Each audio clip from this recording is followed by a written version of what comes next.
Evening, That's everybody. it. We are now, where are we? 3 days away from the start of the season. Players still incoming at Derby, and I think there will be still for a while yet. This evening, we're going to talk about the one that was announced last evening. That's Dion Sanderson on a season-long loan from Birmingham. And joining me tonight is Sam Sheppey from the Blues Focus podcast. Good evening, Sam.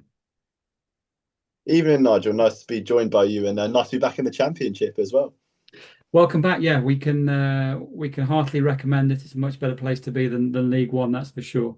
Um, Yeah, Dion Sanderson, interesting one for Derby. I think if you looked on paper, we're quite well stocked with centre halves at the moment. The problem being, more than half of those are out injured at the moment. So, um, John Eustace has gone back for a guy I think it's fair to say he knows pretty well. Having looked down the list, I think this is the fourth time he's signed him one way or another. I believe, having looked back, he was Eustace's first signing at Birmingham on loan, and then his last signing before he got moved aside for Wayne Rooney.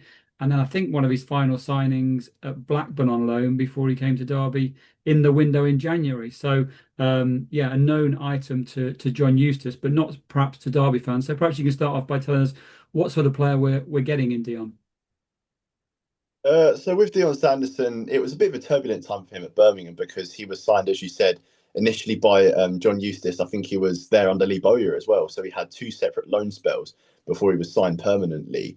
And John Eustace definitely trusted Sanderson as a player, and he was actually appointed captain in the season that Eustace left. So, like, clearly someone with leadership qualities, someone that he's trusted enough to bring to Blackburn when he was there as well, and now at Derby. So yeah, someone that Eustace certainly sees potential in. And with Sanderson, I think he's someone that is good at the basics. I would say, when it comes to winning his aerial duels, also like pretty competent with pace as well. And I feel like those are definitely his pros. And I feel like his cons maybe is like with possessional play, and maybe he's not perhaps the most comfortable centre back on the ball. You see nowadays the teams that are really like pushing towards the top end of the championship require defenders with capabilities on the ball. But I feel like, say for instance, with Derby last season, John Eustace, when he came in, he made you guys really hard to beat, defensively solid, and I feel like he simplified things for you. And I feel like that's one of John Eustace's strengths, where like he puts things in simple terms. And I feel like with Derby, he plays to your guys' strengths. And I feel like from where you've recruited already, Danny Bart also being a really experienced centre back, I feel like he adds in that experience category for you guys and will be a good signing, I reckon. That's good to know. And the important note you probably mentioned there was pace. You've mentioned Danny Bart with his experience, but not necessarily the quickest of the others who are fit at the moment. Matt Clark is a 50-50 at the moment. Again, not the quickest. We might find out that Craig Forsyth has to step in at centre half again. Reliable, experienced, but not the quickest. The likes of Curtis Nelson and Sondre Langas, who would normally provide the pace at the back, are the ones who are out injured and missing. So I think it's important that we get some pace in there at the start of the season. So that's good to know. I've also seen mention that potentially he can cover at fullback or in defensive midfield. Have you seen him playing those roles at Birmingham? So I'd say like in the back three system that John Eustace first used when he was Birmingham manager, Sanderson played as a right-sided centre back.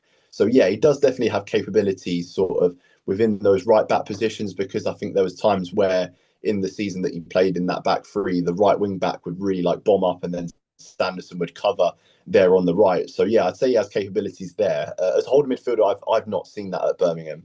It may be other clubs that he's played there, but I'd say yeah, across the back line, you know what you're getting from him as someone that is competent within the centre back position, but then also at right back as well. And I think where his strong suit lies in pace, I feel like you can use that certainly as a fullback. And I'd say with like aerial duels as well, say for instance, if you're looking to profit from corners, he's certainly a threat from that. And I remember a couple of headers that he scored for us. So yeah, he's certainly good in terms of aerial threat, and then also as a fullback as well, utilising his pace.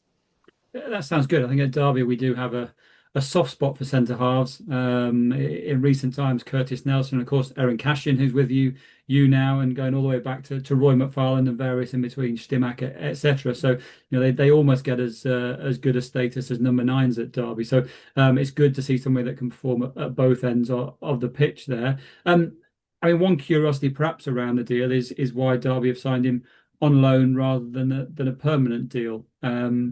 Any thoughts from your side on that?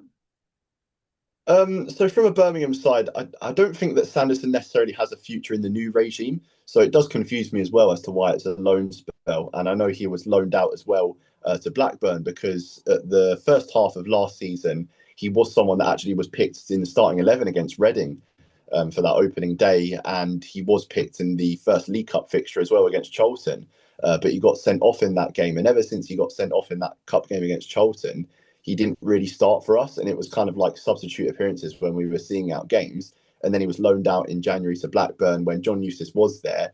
But then swiftly after that transfer, he joined Derby. So kind of he was stuck between a rock and a hard place because he's joined Blackburn, obviously, for thinking that he's going to play under Eustace, and then it's a different management system entirely. So I think with Sanderson, I'm not sure why he's been loaned out. Maybe it's a thing on Derby's side where they're not willing to commit to the player straight away, kind of giving him like a season to see how he fits in the system. And if you guys like him, then you can sign him permanently then. But I certainly feel like there's a player there, and I certainly feel like he's a championship caliber player. It's just about, yeah, whether he performs in a Derby County shirt or not. Yeah, I think the other two bits that we discussed amongst ourselves were that one, we have this sort of injury doubt over a couple of players coming back from knee injuries. You're never quite sure what you're going to get, particularly somebody Curtis Nelson of the older end of centre half, shall we say, and it may be that he does or doesn't come back as expected, and they're waiting to see on that one. I guess the other one is the other end as well. You've got Aaron Cashin on loan from Brighton. I don't know if there's any sort of recall clause there, which then might trigger a recall clause of Sanderson to yourselves as well. What are you expecting of Aaron Cashin? Really excited for Cashin, someone that Derby fans think really highly of. And I remember watching him actually for you guys when you're in League One and thinking, yeah, this guy's not a League One defender. He certainly deserves to be playing sort of towards the top end of the Championship, stroke Premier League. And when he made the move to Brighton in January, he didn't get many minutes in the Premier League. But the fact that he was signed for Brighton for the fee that he was shows that he's certainly got a lot of potential. And I think with Birmingham, he's going to be competing for that starting centre back position with Phil Neumann, another transfer that we signed from Hanover.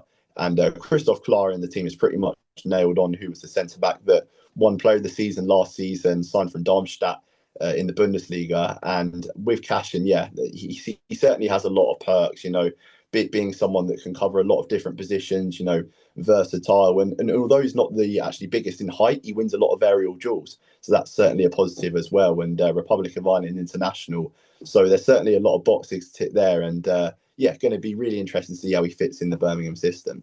Yeah, I think it was one of the doubts that people had when he first came into the first team at Derby was how would he cope physically given his, should we say, lack of stature compared to most centre halves in the Championship. But he competes well there. The one thing, perhaps we've mentioned again with Sanderson, that he isn't perhaps up to scratch, and perhaps is a reason why Brighton want to see him back in the Championship for now is he has the habit to get caught out with pace. It's the one thing. Perhaps down the channels at times at Derby, he got caught with pace. But again, he also has a very good last ditch tackle in him. Do players get away? He's that sort of player who can throw it in and comes away with the ball almost against the odds sometimes. So yeah, it'd be interesting to see what sort of season he has with you guys and what that means for him going back to Brighton from there. But yeah, I've seen a lot of people talking about the fact that Birmingham, with the money that's being spent, as well as Wrexham, will be the two clubs that might fill the, shall we call it, non-parachute payment spots in the top six. Presuming that's exciting, but also comes with, if you're anything like Derby fans, apprehension as to what could possibly go wrong. Yeah, exactly. I think the history of Birmingham and the way that we've operated before, where we've had transfer windows where we spent a lot of money and then the team's not necessarily lived up to the hype, like that still kind of lies in my head a little bit, but also as well, like all the new positive, new Nighthead investment and the new board. And I suppose that feel good factor that's been added to the place with the season that we had last season. And we're just hoping that we can carry this momentum forward to the Championship because doing it in League One's one thing, but then carrying on that momentum to the Championship, it's very rare that teams get those back-to-back promotions. And obviously with Ipswich doing that a couple of seasons ago, we've looked at that formula and gone, well, if they can do it and not really spend as much money as we have, then maybe we have a fighting chance of doing it as well. So that's certainly the ambition, I believe, internally at the club. But externally, the fans are still kind of scarred by the past. So it's, yeah, weighing up, that side of it, but then also the side of the fans that have been hopeful before, but then not seen a team kind of live up to that expectation. So the first six games are going to be really telling, especially that one Friday night against Ipswich. Yeah, I think the championship, as you probably don't need telling, is unpredictable at the best of times, and I think Luton have found that in two of the last three seasons, one in getting promoted against expectation, and two probably getting relegated against expectation as well. So I'm sure all forecasts and predictions, 6 games in, will be turned on their head and various other things turned around. But Sam, thank you very much for coming on tonight. Thank you for your insights on Dion Sanderson. I hope Cashin has a wonderful season for you, apart from 2 games in particular. And all the best for the rest of the season. Brilliant. Thank you, Nigel.